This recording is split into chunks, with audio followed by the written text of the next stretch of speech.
Yo, what's up everyone? Got a fresh new build for everybody on the $300, of course. There is also an option where you can go a little bit over $300 and get a free copy of Dirt 3, which is an awesome game, along with a better video card. So, the choice is yours. I recommend going slightly over. It is if you do go slightly over, it'll be $304.74.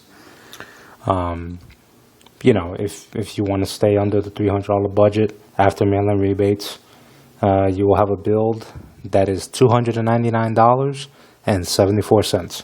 Okay, so a couple things to note. I went against some of the things I said on my first build.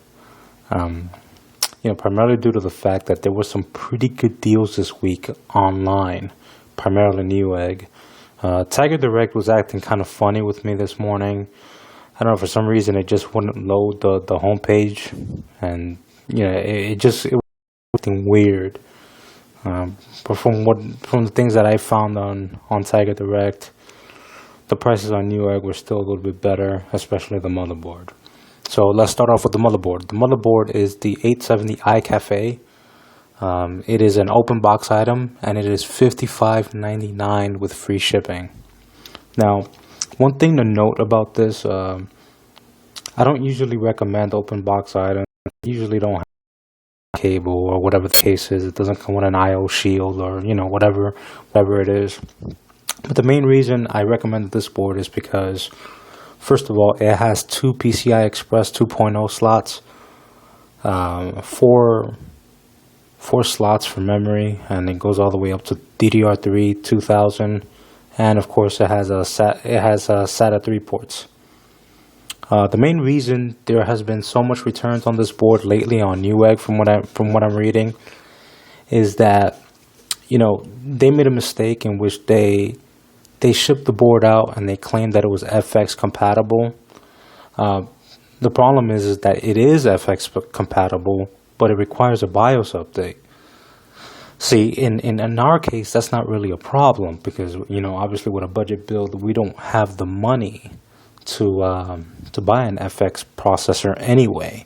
So just take advantage of this situation, guys. I mean, this is a perfectly fine board that will run great with our build. For the processor, I went with the AMD Athlon II X3. It is a triple core processor. And I personally have bought this processor a couple of times in the past. I have been able to unlock it to a quad core each time I bought it. So there's a very good chance that you're going to be able to unlock it.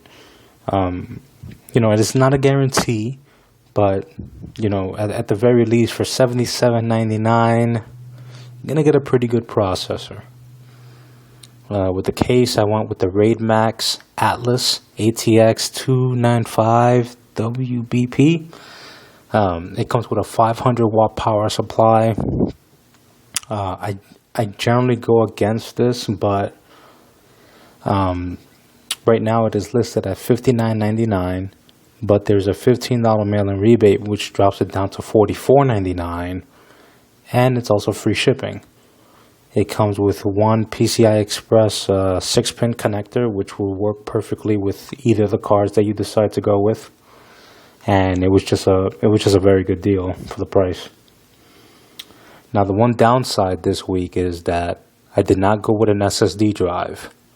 I went with a traditional hard drive, due to the fact that I think it was more important for me to, throw together a build that had a better processor, a better motherboard, leaves you more room for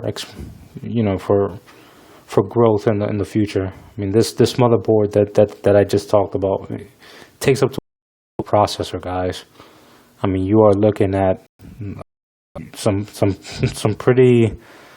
a pretty good deal for $55.99.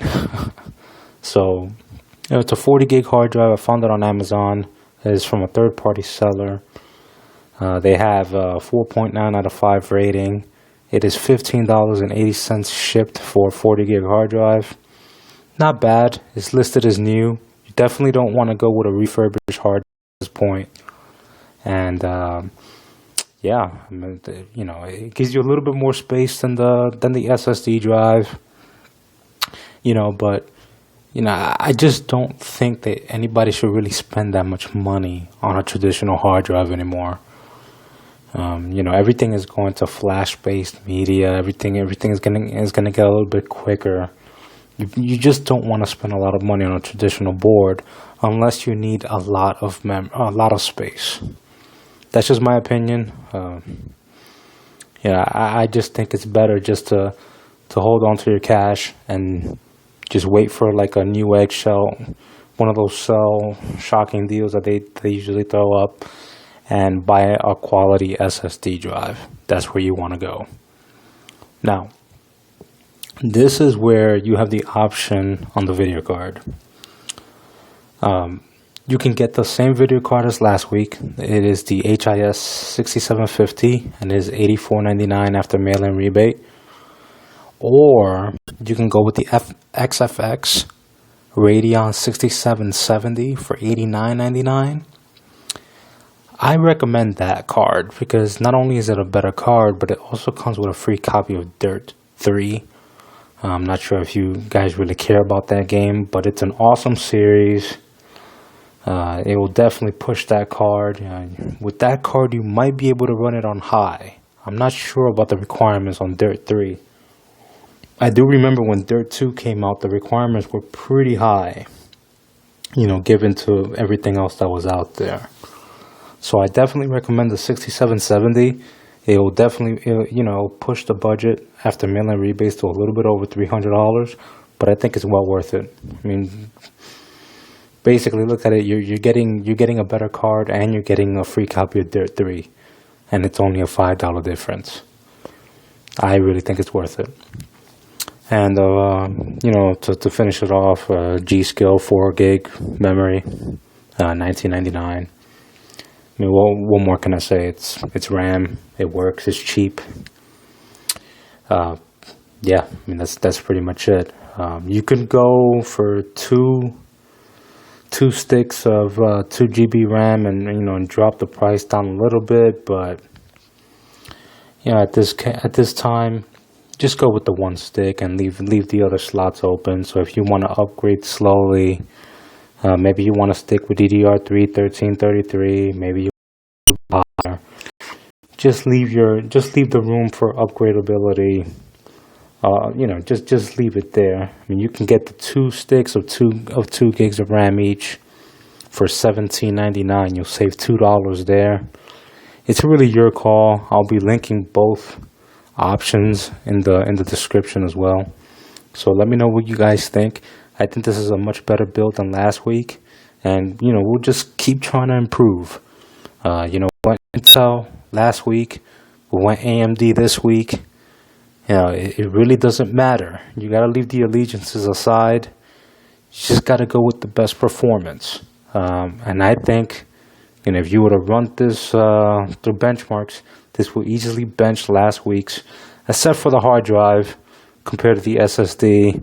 That's to be expected, but overall, you can upgrade a lot of things on this computer. I mean, you've got a motherboard that will serve you well for a couple of years now.